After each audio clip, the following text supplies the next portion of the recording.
ನಿತ್ಯಾನಂದ ಆಶ್ರಮದಲ್ಲಿ ಇವತ್ತೊಂದು ವಿಚಿತ್ರ ಡ್ಯಾನ್ಸ್ ಕಂಡುಬಂತು.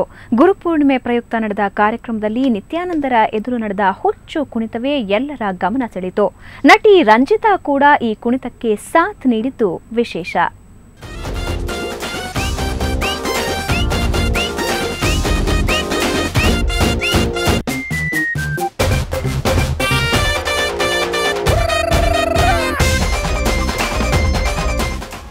ಬಿಡದಿಯ ನಿತ್ಯಾನಂದ ಆಶ್ರಮದಲ್ಲಿ ಇವತ್ತು ಹಬ್ಬವೋ ಹಬ್ಬ.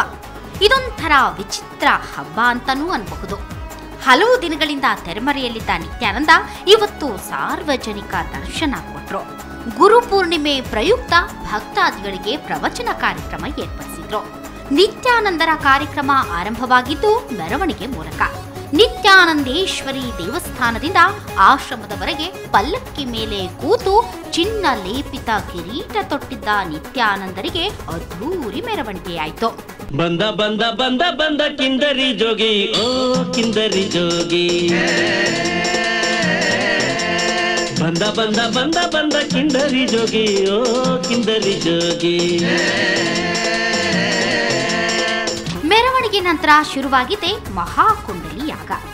ಈ ಯಾಗದ ಸ್ಪೆಷಾಲಿಟಿ ಏನಪ್ಪಾ ಅಂದ್ರೆ ಭಕ್ತರು ಕುಣಿಯುವುದು. ಒಂದರ್ಥದಲ್ಲಿ ಅದು ಹುಚ್ಚು ಕುಣಿತ ಅಂದ್ರೂ ತಪ್ಪಾಗೋದಿಲ್ವೇನೋ. ಒಬ್ಬ ಭಕ್ತನಂತೂ ನಿತ್ಯಾನಂದರ ಎದುರು ತಲೆಗೆ ಅದೆಂಥದ್ದು ಹೆಲ್ಮೆಟ್ ಧರಿಸಿಲ್ಲ.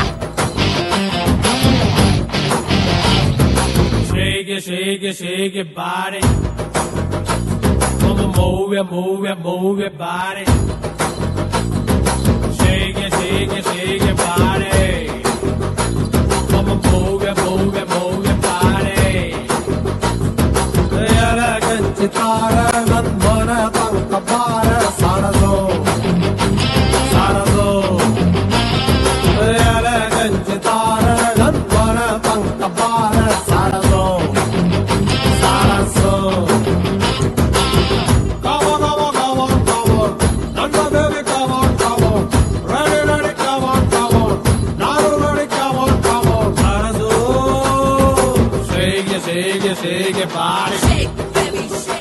ನಿತ್ಯಾನಂದನ ಪ್ರಕಾರ ದೇಹದಲ್ಲಿ 7 ಚಕ್ರಗಳು ಇರ್ತಾವಂತೆ. ಈ ರೀತಿ ಕುಣಿದ್ರೆ ಭಕ್ತನ ಮನಸ್ಸು ದೇವರೆಡೆಗೆ ಹೋಗುತ್ತಂತೆ. ವಿಶೇಷ ಅಂದ್ರೆ ಈ ಕಾರ್ಯಕ್ರಮದಲ್ಲಿ ನಟಿ ರಂಜಿತಾ ಕೂಡ ಇದ್ರು. ಮೈ ಮರೆತು ಕುಣಿದ್ರು.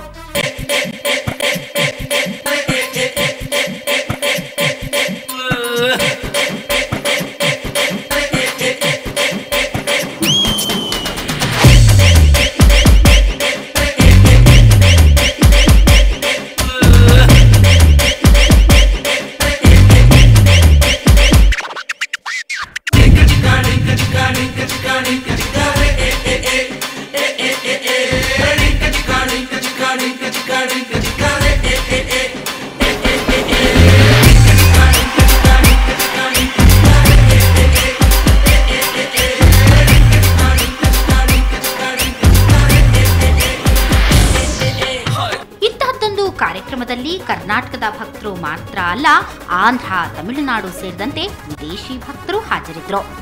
ಇನ್ನೊಂದು ಇಂಟ್ರೆಸ್ಟಿಂಗ್ ವಿಷಯ ಅಂದ್ರೆ ಮಾಧ್ಯಮದ ಪ್ರತಿನಿಧಿಯೊಬ್ರು ಈ ಯಾಗದಲ್ಲಿ ಭಾಗವಹಿಸಿದ್ರು. ನಿತ್ಯನ ಭಕ್ತರಂತೂ ತಮ್ಮ ಗುರುವನ್ನ ಹಾಡಿ ಹೊಗಳಿದ್ರು.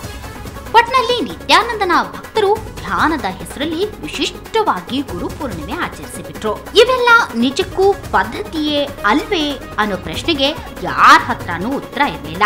ಇನ್ನು ವೈಜ್ಞಾನಿಕ ವಿವರಣೆಯ ಮಾತಂತೂ ತುಂಬಾ ದೂರಾನೇ ಉಳಿಯಿತು. ನಂದಿನಿ ಜೊತೆ ಪ್ರಕಾಶ್, ಸುವರ್ಣ ನ್ಯೂಸ್ 24/7 ರಾಮನಗರ. ಕಮ್ಮಿ ದುಡ್ಡು ಕೊಡಿ, ಇಡೀ ವಿಶ್ವವೇ ಸುತ್ತಿಸ್ತೀವಿ, ಹೀಗಂತ ಸಿಕ್ಕಾಪಟ್ಟೆ ಆಸೆ ಹುಟ್ಟಿಸಿ ಅಮಾಯಕರಿಗೆ ವಂಚಿಸ್ತಾ ಇದ್ದ ಟೀಮ್ ಸಿಕ್ಕಿಬಿದ್ದಿದೆ. ಇಷ್ಟಕ್ಕೂ ಈ ಠಕ್ಕರು ಮಾಡಿದಾದ್ರೂ ಏನು ಅನ್ನೋದನ್ನ ನೀವೇ ನೋಡಿ.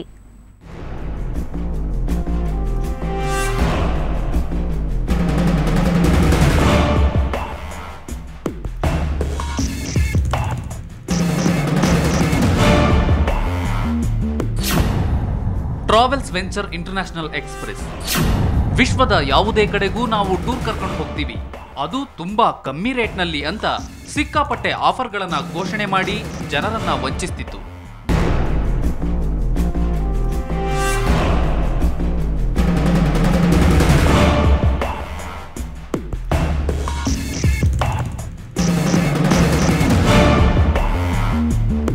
ಅಮಾಯಕ ಜನರನ್ನ ಆಕರ್ಷಿಸುವಂತಹ ಆಫರ್ ಇವರದ್ದು. 15,500 ರೂಪಾಯಿ ಕೊಟ್ರೆ ಸಾಕು, ವಿಶ್ವದ ಹಲವೆಡೆ ಪ್ರವಾಸ, ಪಂಚತಾರ ಹೋಟೆಲ್ನಲ್ಲಿ ವಾಸ್ತವ್ಯ ಅಂತಿದ್ರು. ಆದ್ರೆ ಸಿಟಿ ಕ್ರೈಮ್ ಬ್ರಾಂಚ್ ಪೊಲೀಸರು ಹೊಸೂರು ಮುಖ್ಯ ರಸ್ತೆಯಲ್ಲಿರೋ ಇವರ ಕಚೇರಿ ಮೇಲೆ ದಾಳಿ ಮಾಡಿದಾಗ ಗೊತ್ತಾಯಿತು ಇವರ ಅಸಲಿ ರೂಪ. ಇರೋಕಿ 15,500 ರೂಪಾಯಿ ಅವರು ಇಟ್ಬಿಟ್ಟು ಈ ರೀತಿ ಅವರು ಮಾಡಿ ಇದವ್ರಿಗೆ ಕೊಟ್ಟರೆ ಅವ್ರಿಗೆ ವರ್ಲ್ಡ್ನಲ್ಲಿ 5 ಸ್ಟಾರ್ ಹೋಟೆಲಲ್ಲಿ 8 ದಿವಸ 7 ರಾತ್ರಿದು ಅವ್ರಿಗೆ ಪ್ಯಾಕೇಜ್ ಟೂರ್ ನಾವು ಮಾಡ್ತೀವಿ ಅದು ಹೇಳಿಬಿಟ್ಟು ಜನರ ಕಡೆಯಿಂದ ಇಂಟರ್ನೆಟ್ ಮೂಲಕ ಅವರು ವಿಜ್ಞಾಪನವನ್ನು ಕೊಟ್ಟು ತಮ್ಮ ಎಲ್ಲ ಅಲ್ಲಿ ಅಡ್ವರ್ಟೈಸ್ಮೆಂಟ್ ಕೊಟ್ಬಿಟ್ಟು ಜನರಿಗೆ ಈ ರೀತಿ ಒಂದು ಆಮಿಷವನ್ನು ಅವರು ತೋರಿಸಿದ್ರು. ಹೌದು, ಇವರು ಮಾಡ್ತಿದ್ದು ಹೀಗೇನೆ. ಒಮ್ಮೆ ಯಾರಾದರೂ ಹಣ ಕಟ್ಟಿದ್ರೆ ಅವರಿಗೆ ಬೇರೆ ಕಸ್ಟಮರ್ ತಂದುಕೊಡಿ, ನಿಮಗೆ ಫ್ರೀ ಆಫರ್ ಅಥವಾ ಹಣ ವಾಪಸ್ ಅಂತ ಹೇಳಿ ವಂಚಿಸ್ತಿದ್ರು.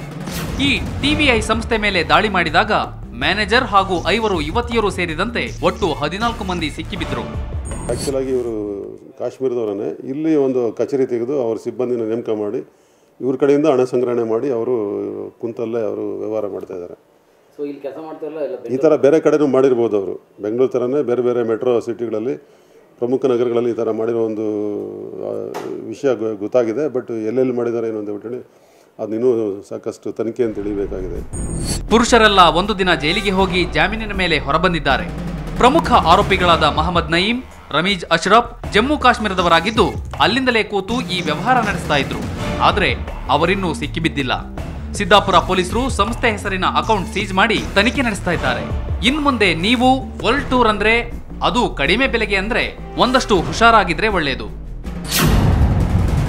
ಅರವಿಂದ್ ಸಾಗರ್, ಕ್ರೈಮ್ ಬ್ಯೂರೋ, ಸುವರ್ಣ ನ್ಯೂಸ್ 24/7. ಕರ್ನಾಟಕದ ಹಿರಿಯ ಪತ್ರಕರ್ತ ವಿಶ್ವೇಶ್ವರ ಭಟ್ ಸುವರ್ಣ ನ್ಯೂಸ್ ಚಾನೆಲ್ನ ಪ್ರಧಾನ ಸಂಪಾದಕರಾಗಿ ನೇಮಕಗೊಂಡಿದ್ದಾರೆ. ವಿಶ್ವೇಶ್ವರ ಭಟ್ ಪ್ರಸ್ತುತ ಕನ್ನಡಪ್ರಭ ಪತ್ರಿಕೆಯ ಪ್ರಧಾನ ಸಂಪಾದಕರಾಗಿಯೂ ಸೇವೆ ಸಲ್ಲಿಸಿದ್ದಾರೆ. ಕನ್ನಡಪ್ರಭದ ಜವಾಬ್ದಾರಿಯ ಜೊತೆಗೆ ಇದೀಗ ಸುವರ್ಣ ನ್ಯೂಸ್ ಚಾನೆಲ್ನ ಹೆಚ್ಚುವರಿ ಹೊಣೆಯನ್ನು ಅವರು ನಿರ್ವಹಿಸಲಿದ್ದಾರೆ. ವಿಶ್ವೇಶ್ವರ ಭಟ್ ಕನ್ನಡ ಪತ್ರಿಕೋದ್ಯಮದಲ್ಲಿ 2 ದಶಕಕ್ಕೂ ಹೆಚ್ಚಿನ ಅನುಭವ ಹೊಂದಿದ್ದಾರೆ. ಪ್ರಯೋಗಶೀಲ ಸಂಪಾದಕರೆಂದೇ ಗುರುತಿಸಿಕೊಂಡಿರುವ ವಿಶ್ವೇಶ್ವರ ಭಟ್ ತಮ್ಮ 108 ಮಾತು ಹಾಗೂ 108 ನೋಟ ಅಂಕಣಗಳ ಮೂಲಕ ಜನಪ್ರಿಯರಾಗಿದ್ದಾರೆ. ಸಾಹಿತ್ಯ ಕ್ಷೇತ್ರದಲ್ಲೂ ಕೃಷಿ ಮಾಡಿರುವ ಇವರು ಇದುವರೆಗೂ 48 ಪುಸ್ತಕಗಳನ್ನು ಬರೆದಿದ್ದಾರೆ.